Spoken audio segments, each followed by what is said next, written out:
Hey guys, it's Jessica Nora here with another Rituals for Transformation 108-day journey to your sacred life journal entry. For me, it is day 8, and the lesson for today is I honor and care for my body.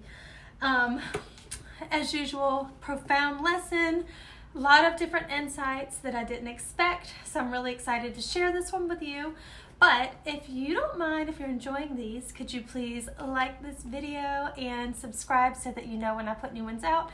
I'll be putting out, obviously, these for the next 100 days, and then also videos about what I'm doing, like if you're interested to see any of my travel vlogs or just other videos that I make that hopefully will be helpful to you and maybe someone you know.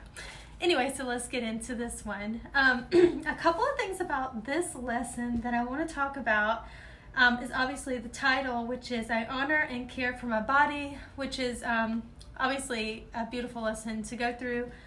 And a couple of things that stood out. As usual, I don't usually read the whole lesson to you, but if you want to read the whole thing and follow along, the link to this book will be in the description box down below, so check that out. But this one, it was very eye-opening for me in a different way than what I expected. As usual, it usually is.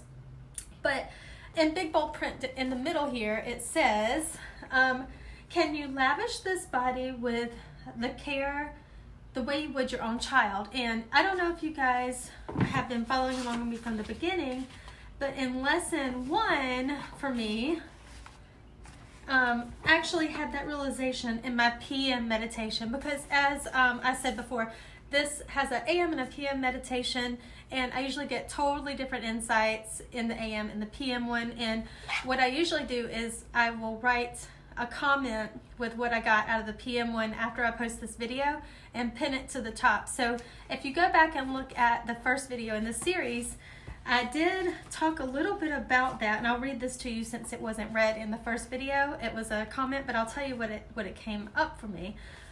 It came up as being like a mama bear protecting your baby, which is actually your body, as you would your own child. So that actually came to me in that first meditation in the first lesson, and now they're talking about that in this lesson. So again, it's coming back to protecting yourself and protecting your energy and your body. I see all of that is in the same, and for me, that's something that I really need to focus on, and that came out for me more in this meditation. One other thing that came up in this lesson was talking about imagining your body being animated with the sheer delight of being in it. And for me, that took me back to an idea that I've had before, which I may have mentioned in another video, that before we came, hopefully, to this planet, I believe personally that we have a choice in what body we would inhabit, because as a spirit or a soul or whatever you want to call it, I'm sure that we, thought about, hey, I want to come to Earth, I want these two people to be my parents, I want to inhabit this particular body, and we were probably really excited about it. If you think about it, being a spiritual energy body, not having a physical body, we were probably really excited to come here and be in this physical body and experience the world in this way, where we can touch things and pick them up and just, drink water and just do different things like that we can't do in our spirit form. So with that being said, we should really embrace and enjoy this time we have here in the physical body, because we're going to have possibly eternity in our spirit form, or maybe we'll come back in another body, but who knows how long between those experiences we'll have. If you believe in reincarnation or not, I'm not sure. Who knows what really is going to happen, but we're here now, so let's enjoy it now while we're in these physical bodies. And let's not worry so much about things like if our body is perfect at the moment. I believe we should nourish and love our bodies and not punish them. Treat it like this lesson says, as our child, and love it and have grace with it, and just be kind with it and give it love, attention, and affection, even for ourselves. And if things aren't perfect, instead of scolding ourselves or being hard on ourselves or starving ourselves in a diet or pushing ourselves with too much exercise, treat it as we would a child and just really give it the love, attention, and nourishment that it needs. That's just what is coming up for me in this lesson. And the biggest, most profound part of this meditation for me that actually brought tears to my eyes, because you guys know I'm a crybaby, was this idea that, and for me this is personal because of what I've been going through lately with the loss of my dog Maggie.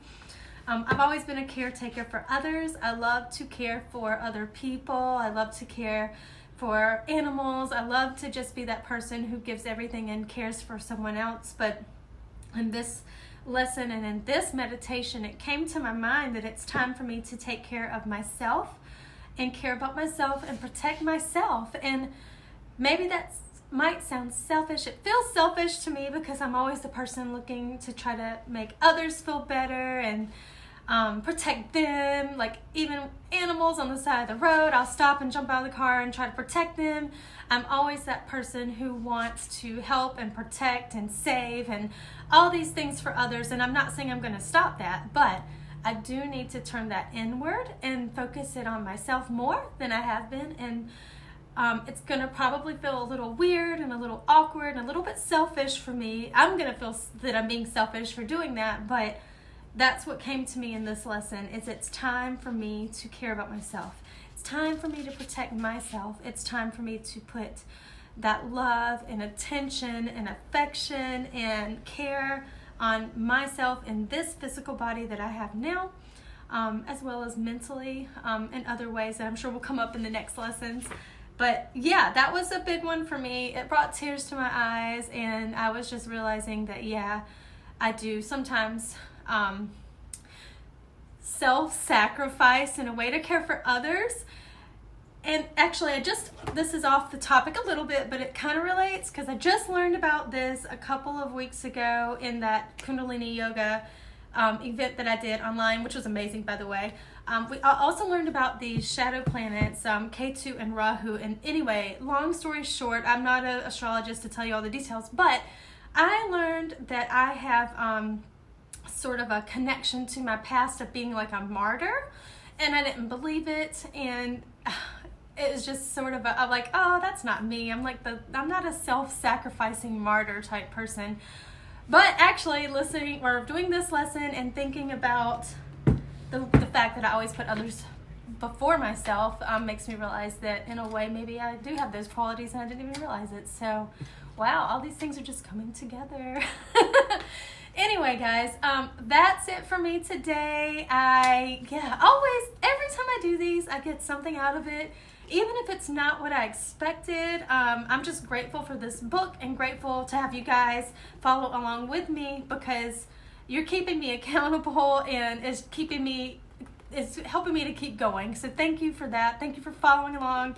Thank you for the encouraging words and the comments and everything else. I appreciate you guys, and hopefully if you're also doing this, leave me some comments on what you got out of this lesson. This was lesson number 8. I honor and care for my body. What did you get out of your meditation? Tell me in the comments below, and thank you guys again. Talk to you later. Bye.